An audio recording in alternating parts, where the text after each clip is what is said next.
Welcome to the Seeing Red podcast with Andi Turner and Garrett Fulce, checking up on Texas policies and politics with some federal issues thrown in, like the assault weapons ban, interest rate hikes, you get it, but it's mostly Texas, since we can't ignore the big stuff either. And now, here are your hosts, Andi Turner and Garrett Fulce. Hey everybody, welcome back to this week's edition of Seeing Red. For those of you that are new, welcome. We're getting new viewers on YouTube every week, and we're delighted to have you. And for those of you that are returning, welcome back. Hope you had lovely spring holidays, maybe even vacations, because some of you have children and you go on vacations.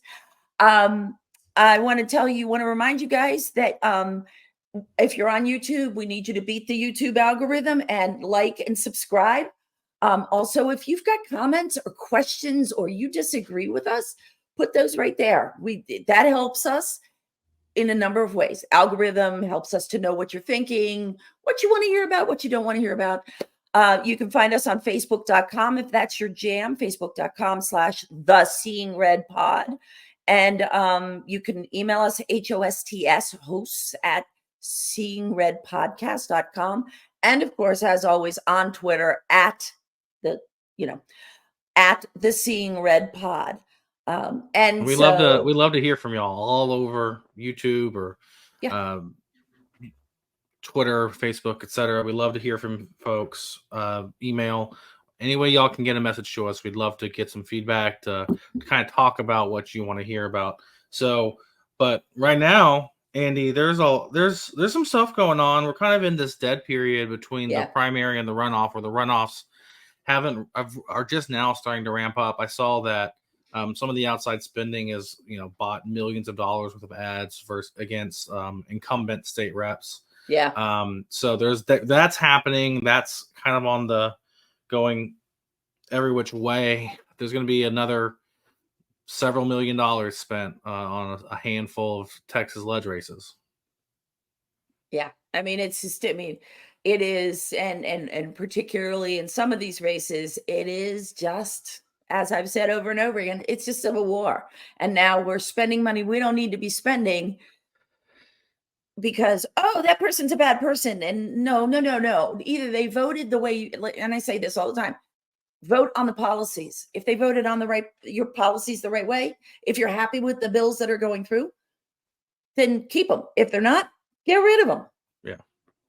Yeah.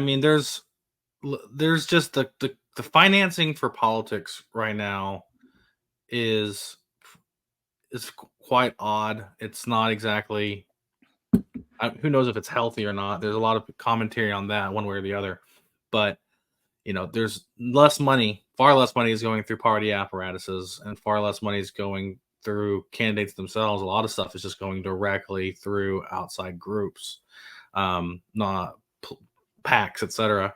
And they're spending millions upon millions to one way or the other, and it's on both sides. There's PACs and there's groups on every which way, but it seems to me that's where most of the money is going. And what's interesting is that you have all of this money out there, but the party itself, once again, according to Mark McCaig, is just so far below its benchmarks from 4 years ago that it's just having a trouble.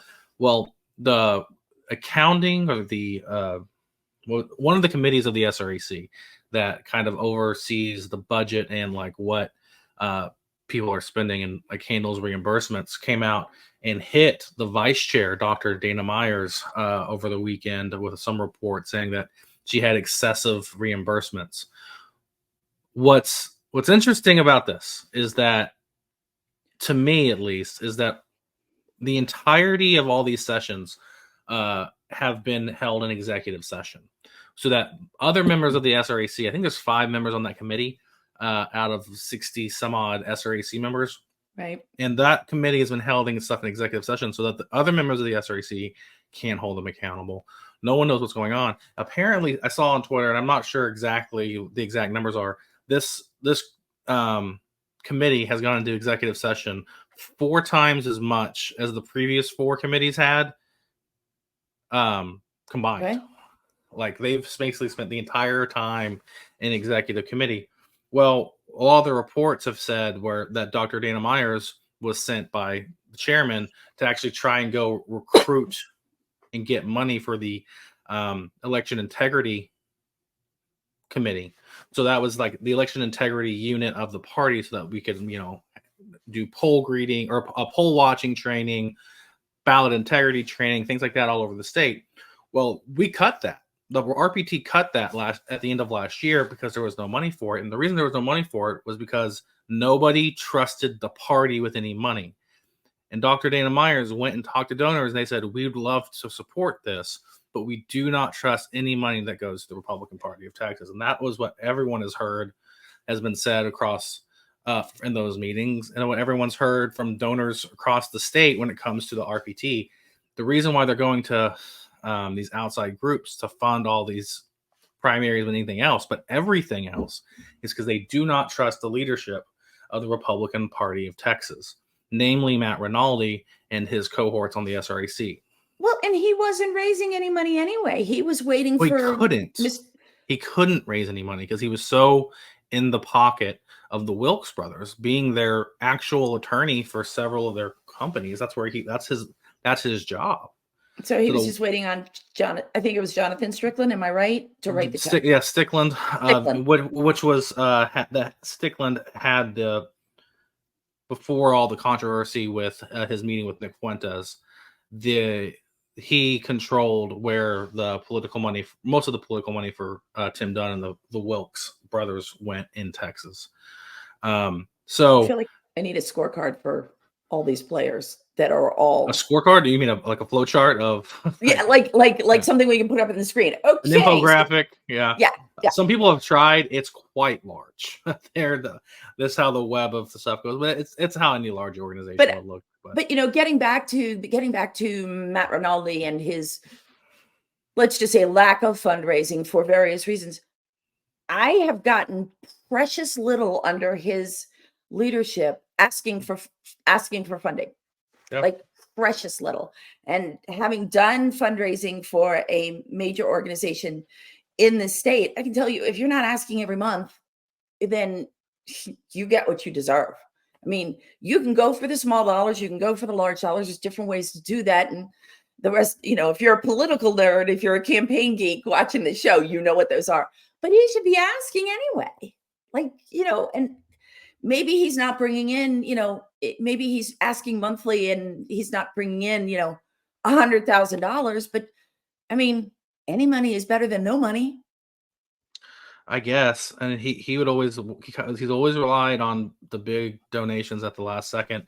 It looks like there's going to be some people are sponsoring and paying to go to the convention. So that hopefully will be figured out. But like the finances of the party are in just dire straits.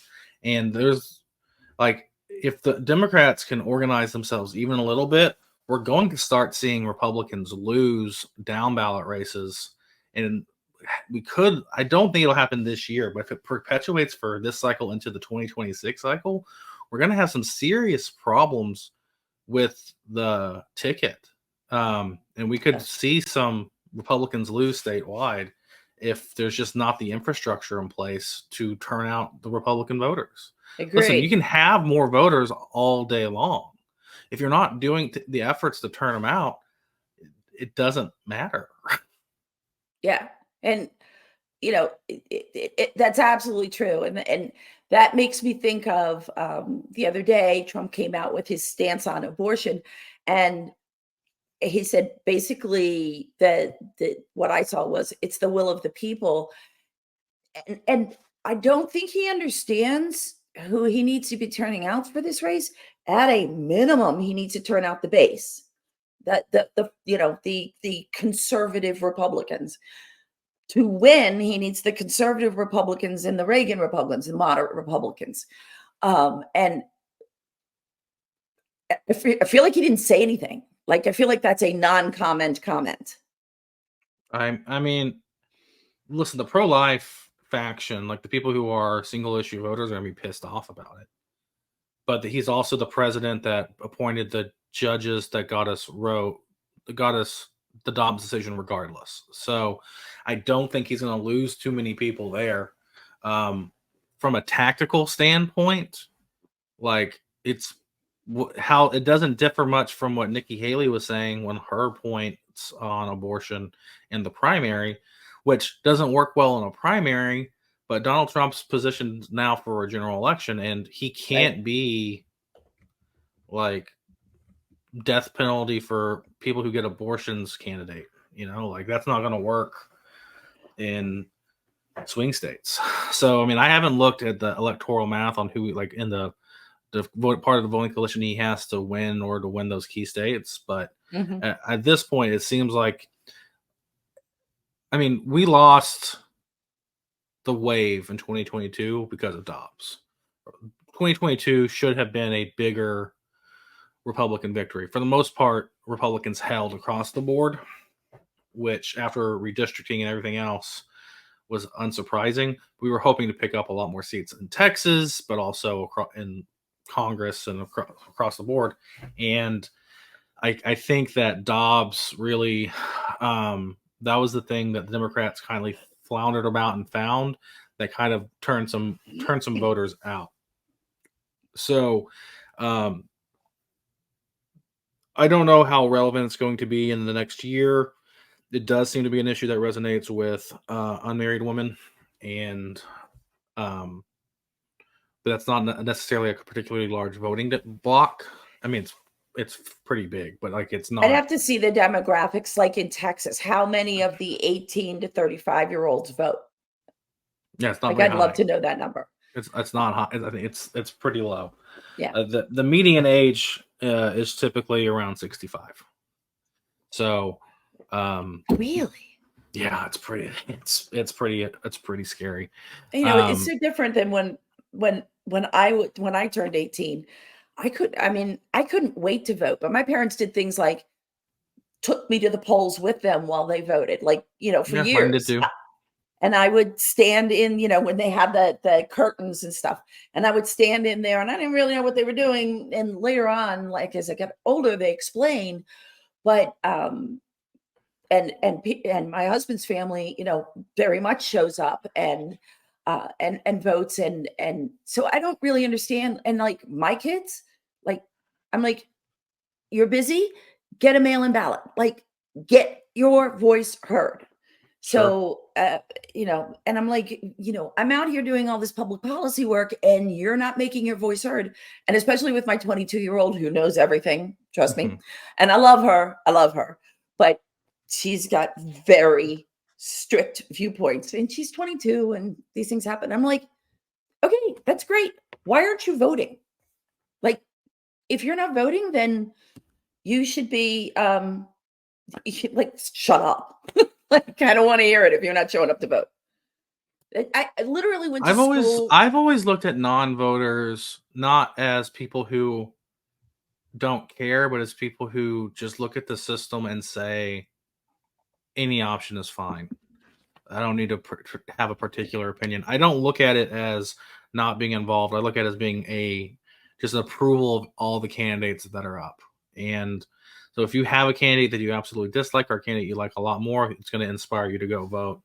And, citizenship and civic duty is a habit. It is a skill. It is something that is developed. It isn't something that just happens one day. So I think, we need to look at it more of a something that we develop. Like you said, like our parents, both of our parents took us to go vote.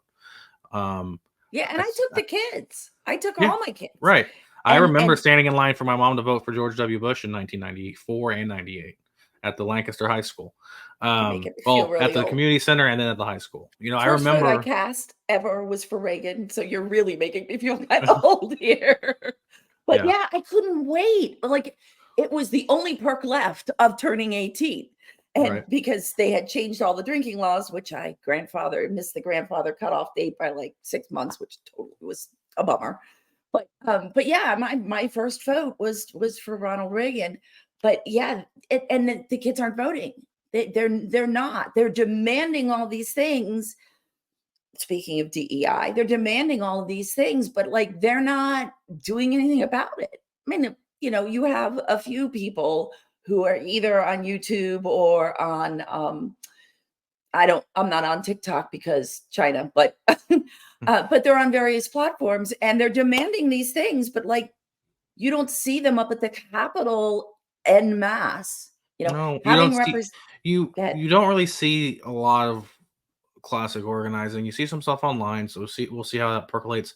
You see it on the right and left. I think you just have a lot more identity politics on the left and right now. And it's, when I was going through UT back about 15 years ago now, there was a ton of stuff. There was like a lot of the gender and sexuality stuff was popping up, and that was pretty much the main deal. But like on campus, I was known, not in campus, not like the whole campus, but among the people I knew on campus, I was known as the Republican. I was not, they didn't know any other Republicans, so I was the Republican they knew. And so you just kind of had like these leftist bubbles that pop up, and you got to go in there and pop it a little bit. And you don't have to be the turd in the punch bowl. You don't have to be an asshole. You can disagree with somebody while still being an agreeable person. And I think the politics of the youth right now, if you look at everything you see, everything that makes news and everything that kind of goes viral on social media are going to be things that are caustic or just like, don't have to be a jerk even when you disagree with somebody. You can actually change people's minds and move them on an issue if you have an agreeable affect. And I think the party has been taking too many leads from kind of this identitarian mentality because they see it working on the left. But if you look at like what this faction of challengers, and I guess now they'll be incumbents, have been doing across the board, is they've been following the playbook of 70s radicals. They if you look at it, and some of them have tweeted about it on X, they talk about a book by, I don't remember who it's by, but it's called Rules for Radicals, and literally kind of a playbook they're following that playbook to a T. And they're also like really trying to like drive people's identity. They're talking about, Christian or American, patriotic, things like that. It's a little bit broader, but they're still doing the same tactics that the left has been using for the past 20 years. And when that happens, it's all wedge issues. Instead of there being a couple wedge issues, you remember wedge issues, everything is a wedge issue now. And it's all tactics, and it's all about winning. There's no underlying philosophy or political ideology that I can really identify other than just populism, and other than just they want to win for winning's sake, not just they want to win for the betterment of the people. They can say whatever they want, but they just take the verbiage of the conservative movement, they put it on top of whatever issue of the day they think is going to piss people off, and then they throw it out there. Right. And this is no longer about public service. This is no longer about discourse. This is, we're throwing things at each other, and this is not who I am. And Garrett, we sat on my back porch and disagreed about things, and I still adore you and your family. Like, we just feel differently, but I'm always happy to hear a different point of view, because maybe it's something that I've never thought about. I have a family member who feels very differently than you and I on a particular issue, very radically differently. And so, but I sat and I listened, and it took me a long time to wrap my head around like that thinking, because I'd never heard it before. And I still disagree, but I'm not going to be like trying to change their mind, because this for them is a deeply held core belief. Well, also, they're much older than I am. So when you're looking at trying to change somebody's mind, especially somebody like if it's a big difference and it's somebody close to you, so you're somebody you're going to want to deal with, and you want to have conversations about like where they're at. If you want to try to change anybody's mind, you have to start from a place of, just because a piece of logic, rhetoric, or whatever convinced you of a particular policy position does not mean that that is going to be the issue or the way that that person will change their mind as well. Just because, so basically, people tend to emphasize the points that work the best for them instead of having a conversation with the person and listening to figure out what the type of logic would work from their point of view. Like, as an example, let's say you're, wanting to talk about immigration, and some people have a hard time and wanted to limit immigration because they've been in a field that ended up having a lot of people come in and from other countries quickly, and a lot of jobs went to those folks because they would do it for less money. So they had a displacement in a displacement effect in the labor market. So talking about somebody coming in to talking about immigration as a thing that can reduce jobs, well, that might work for some folks if you're trying to do that. Other people may have been impacted by crime. Other people may just have some sort of ideological issue about borders or whatever else. If somebody, you don't know what somebody's perspective is going to be on an issue. So if somebody is from the north, they don't have to see immigration and the impacts of it every day. Right. One of the things that was effective was showing them the impacts of it by busing people there. That really flipped the script on the whole immigration debate, because people had to live with what border states had been going through for the past 20 years. Yeah. I thought it was absolutely appropriate. And, if you're a sanctuary city or you're providing certain services that these folks need that we don't provide, they belong there. And so I absolutely agree with you. But the other problem, so a couple years ago, I represented a major 2A group here in Texas, and we were going through permitless carry. Yeah. And I know I've told you this offline, but I would have we had at the time 50,000 members, and we were trying to get permitless carry through. And when I'm lobbying, my phone number is out there, fully out there. So I would have people call me who were members, and most of them, literally 95% of them were like, yes, let's do this. Let's go. Constitution. And I would get these phone calls from people who didn't understand the talking points. And they were like, I had one guy said to me, I don't care what you say. I will never be for this.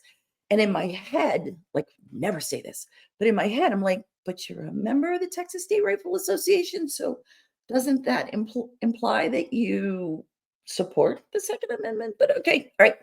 So, but for most of these folks, I would say, okay, tell me why. And I would wait. I would not interrupt them. I would let them get everything. And because you never know, somebody may have a point that you haven't thought of that either may change your mind, and whether it's permitless carry or whatever we're going to be dealing with in next session, or it, as was the case with these precious few people that called me and were like, oh my God, there's going to be blood in the streets. And it was always the same arguments. And so I waited, and I was like, so I'm not here. My job is not to change your mind. My job is to represent the association's goals. And that's my job. If you want to know why we're taking the position that we are, whether you agree or not, I'm happy to share that with you. And most of them, all but one, were very happy to listen. And most of them said to me, again, all but one, said to me, I never thought about it that way. And I was like, look, again, you do with this information what you want, because I want to hear from people. I still have people calling me over issues. And I'm happy to talk about them. I don't represent that group anymore, but I'm happy to say, look, I don't represent them, but if you want my opinion, here it is. But you got to listen. You have to listen, and you have to respect that even if what somebody is saying to you is, in your opinion, not logical or not respectful, you need to be that way. You need to maintain you need logic. to find, even if it doesn't make sense to you, or it doesn't seem like it's logical, you need to work back where they're coming from to figure out where the disconnect is, and see if you can explain, or see if you can get them to ask them questions about that disconnect. Because typically somebody just telling you what the right answer is, or whatever, isn't going to convince anybody of anything.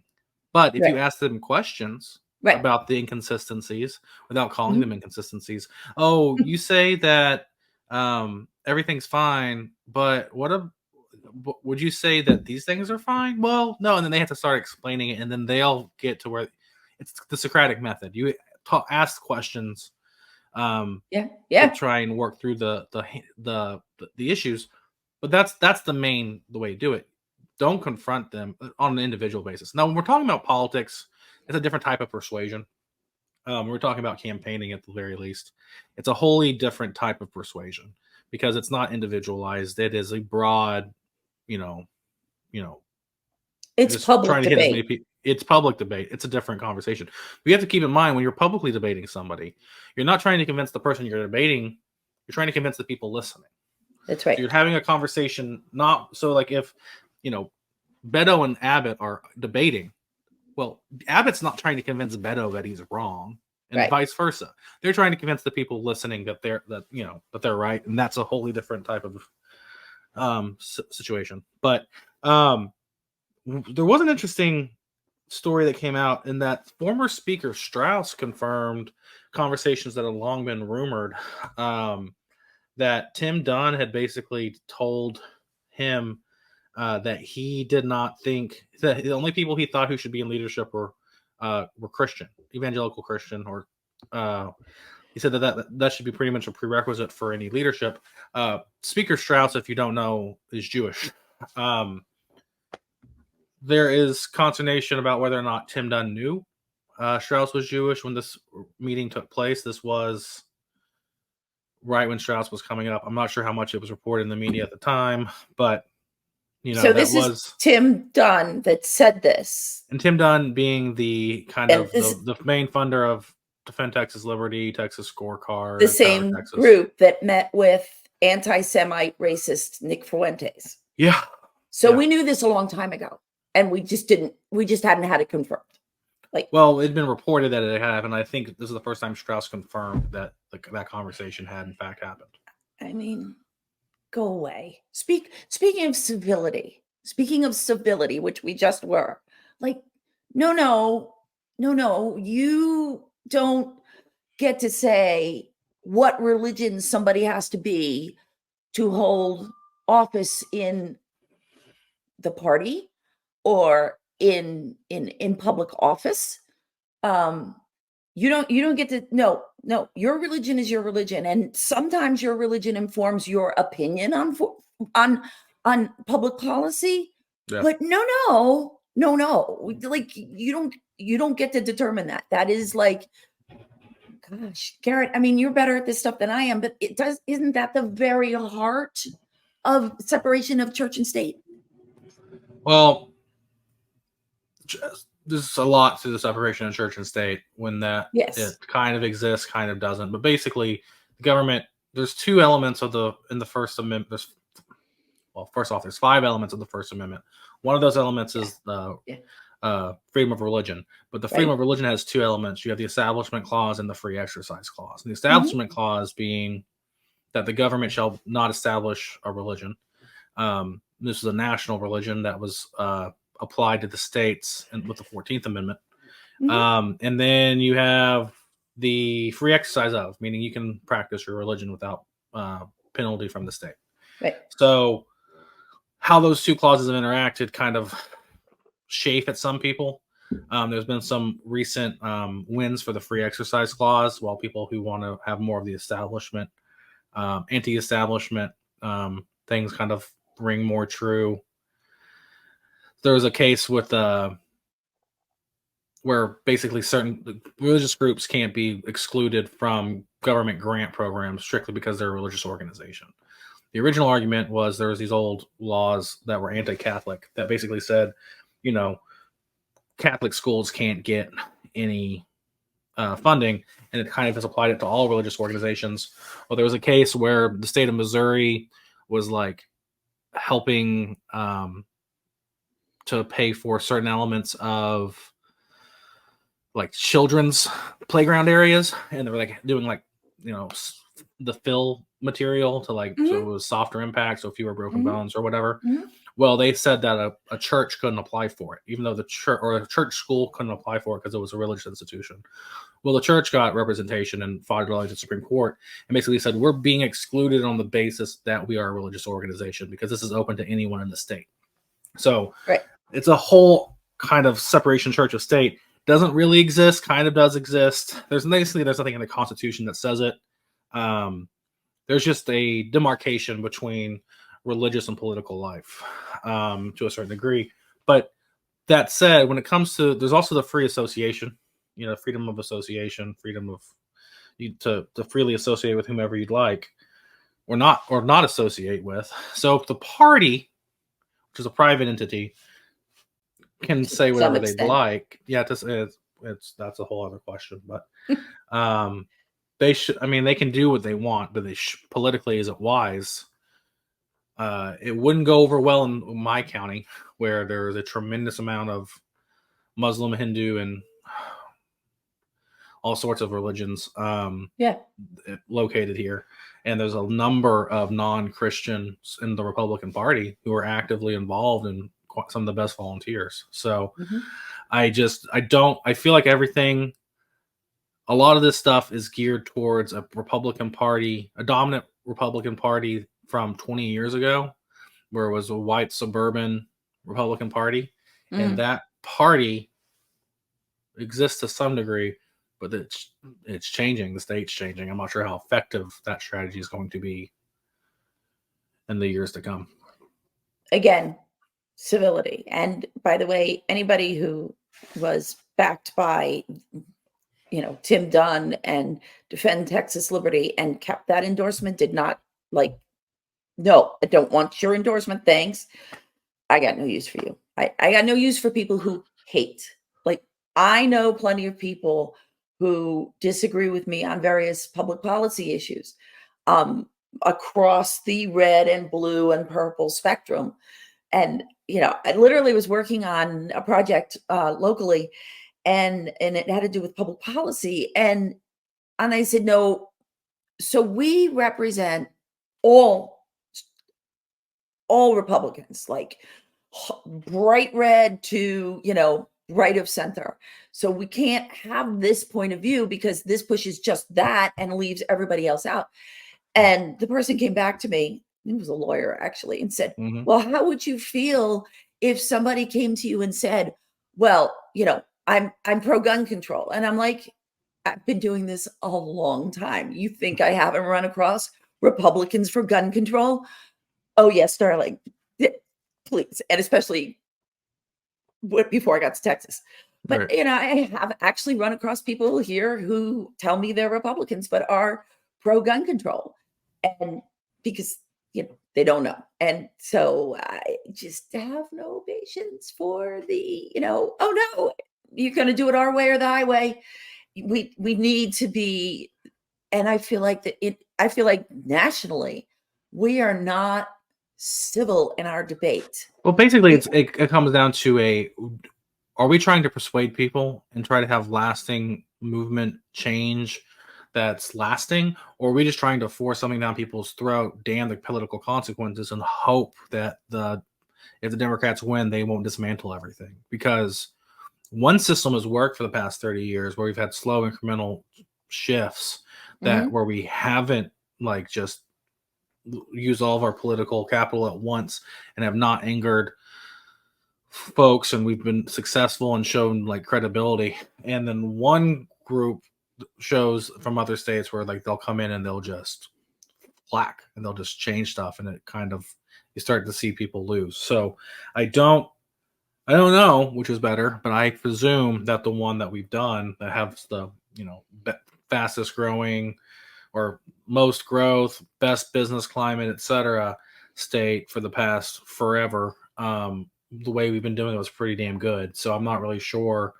I've never really understood what they're really fighting for, except for the fact they just want to be the people in charge. And it kind of pisses me off, but we'll see. Yeah. Maybe we'll see how they govern. They seem to be a group that loves to be on the outside to cause trouble, because that's kind of what their business models relies on. If they have their way and they win these primaries, now they're going to be in charge of actually governing, and we'll see how they do. I hope they do well. I pray they do well. I don't know if they'll rise to the occasion. So that's all we have for you guys this week. Thank you so much for joining us. I know it's been a slow news week, but as things pick up, well, you never say that. You never say slow news week. That means it's going to change. But okay, like we need to be informing the people with our about luck. what's going We record this on Monday morning. With our luck, everything will have broken by Wednesday morning, and this will be just completely irrelevant. So, well, but if it's because she said slow news week. Yeah, you all can blame it on me, but we have done special episodes when something's come up in the middle of the week, like we didn't expect it to come up.